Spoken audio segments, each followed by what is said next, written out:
বাবা বাবা দেখুন না, বাবা দেখুন না, এখানে লাগছে। কি হয়েছে? জ্বলছে বাবা, খুব জ্বলছে। ওই না তো, না জ্বলছে বাবা, একটু দেখুন না। আরে আশ্চর্য, আমি তো কিছুই দেখতে পাচ্ছি না। কি হয়েছে? ভালো করে দেখুন না বাবা। আরে দেখতে পাচ্ছি না তো কিছু। এসব কি হচ্ছে?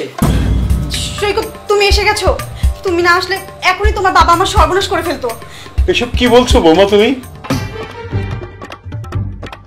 মান্তাসা তোমার মেয়ের বয়সী, আর তুমি তার সাথে এসব কি করে করতে পারলে বাবা? না বাবা, বিশ্বাস কর। কি বিশ্বাস করবো আমি? আমাকে কি বিশ্বাস করতে বলছো তুমি? আমি নিজের চোখে যা দেখেছি সেটা কি ভুল? বলো ভুল। নিজের চোখে দেখার পরও আবার তুমি আমাকে বিশ্বাস করতে বলছো? এই তোমার সাহস তো কম না? সৈকত, আমি তোমাকে অনেক দিন ধরে বলছিলাম তোমার বাবার হাব ভাব আমার একটুকু ভালো লাগছে না। আজকে তো সব নিজের চোখেই দেখলে, এখন তো বিশ্বাস করবে। বৌমা, আমি তোমার পায়ে পড়ি, তুমি এভাবে আমাকে কলঙ্কিত করে পৃথিবীর সমস্ত বাবাদের সন্তানদের কাছে আর ছোট করো না। খুব সম্মান এখন তোমার না? এই জঘন্য কাজটা করার আগে তোমার ওই সম্মান কোথায় ছিল বাবা? কোথায় ছিল তোমার সম্মান? বাবা, যেই ঘটনা তুই দেখলি, এটা আমি দেখলেও তোর মতেই চিন্তা করতাম।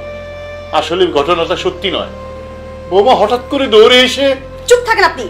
নিজের ছেলের বউয়ের সাথে এরকম খারাপ আচরণ করার পরে আবার বাহানা বানাচ্ছেন। লজ্জা করে না আপনার? সৈকত, আজ তুমি যদি এর একটা বিহিত না করো, তাহলে তোমার সাথে সংসার করা আমার পক্ষে সম্ভব না। কারণ যেই স্বামীর কাছে তার বউয়ের ইজ্জতের কোনো দাম নাই, সেই স্বামীর সাথে সংসার করার কোনো মানেই হয় না। ঠিক আছে বাবা, যেহেতু আমি দোষী, আমাকে কি শাস্তি দিবি রে? আমি তো মাথা পেতে নেব। বলো মান্তাসা, এই জঘন্য কাজের জন্য বাবাকে কি শাস্তি দেয়া যায়? তুমি ওনাকে বৃদ্ধাশ্রমে দিয়ে আসো, তাহলেই হবে। আফটার অল আমাদের বাবা তো। আর উনি যে অপরাধ করেছে তাতে ওনার শাস্তিটা আরো কঠিন হওয়া উচিত ছিল, কিন্তু আমরা নাহলে একটু সাজাটা কমই দিই। আর আশেপাশে মানুষজন যদি জেনে যায় তাহলে আমাদেরই মান সম্মান নষ্ট হবে। ওর থেকে বরঞ্চ ওনাকে তুমি বৃদ্ধাশ্রমে দিয়ে আসো। তবে তাই হোক।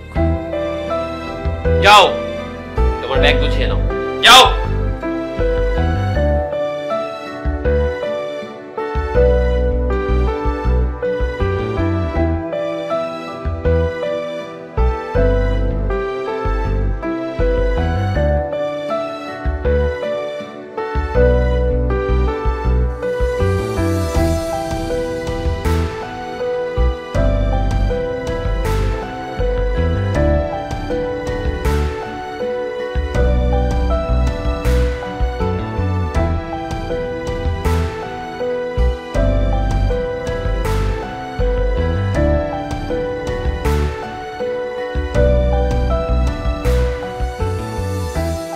বাবা, এটা কোথায় নিয়ে এলি? বৃদ্ধাশ্রম মনে হচ্ছে না। এখানে তো একটা ব্যাগ আমার, আর একটা ব্যাগ কার? এটা বৃদ্ধাশ্রম না বাবা, এটা আমার নতুন বাসা, আর এটা আমার ব্যাগ। কি বলছিস বাবা? তুই আমার সাথে থাকবি এখানে? হ্যাঁ বাবা, আমি এখানেই থাকবো, আর ওই বাসা আমি ছেড়ে দিয়েছি। কি বলছিস বাবা? তাহলে বৌমা কোথায় থাকবে? তার চিন্তা ছাড়ো, তোমার চিন্তা তো সে করে না, তুমি কেন তার চিন্তা করছো? তার মানে তুই? হ্যাঁ বাবা, আমি সবটাই জানি। অনেকদিন থেকেই মান্তাসা তোমাকে বাড়ি থেকে বের করে দেওয়ার চেষ্টা করছিল। তারপর একদিন হঠাৎ। আর তুমি কোনো চিন্তা করো না, ওই বুড়োটাকে বাসা থেকে বের করে দিতে পারলে বাসাটা একদম ফাঁকা, তখন তুমি যখন ইচ্ছে বাসায় চলে আসতে পারো। আর ধর, ওর কথা বাদ দাও তো, ও তো সেই সকালে যায় আর রাতে ফেরে। আবার মাঝে মাঝে তো অফিসের কাজে 6-7 দিন ঢাকার বাইরেই থেকে যায়।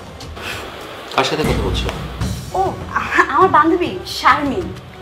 আচ্ছা আচ্ছা, কি বলছো? ওকে বলছিলাম যে আমি তো মাঝে মাঝে বাসায় একাই থাকি, তো ও যদি বাসায় এসে আমার সাথে কয়েকদিন থাকে তাহলে আমার জন্য ভালো লাগবে না?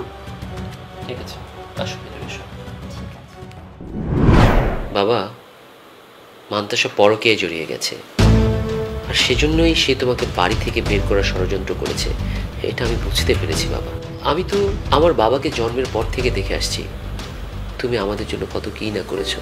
আমার জন্য, আমার মায়ের জন্য তুমি নিজের দিকটা কখনো দেখোনি।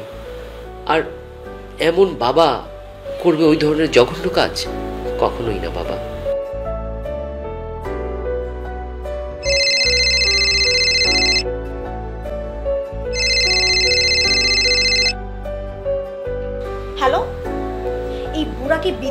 রেখে আসতে তোমার এত সময় লাগে? আমি আর কখনোই আসবো না। আমি বাসায় না থাকলে তুমি যাকে বাসায় নিয়ে আসো, রাতের পর রাত জেগে যার সাথে কথা বলো, তুমি তাকে বাসায় নিয়ে আসো, তার সাথেই থাকো।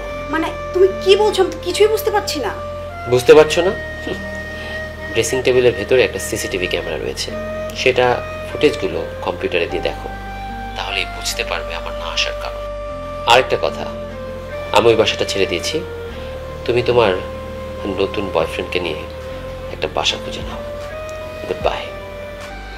সৈকত, সৈকত, আমার কথাটা শোনো।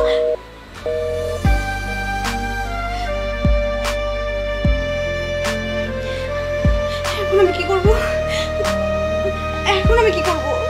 সৈকত,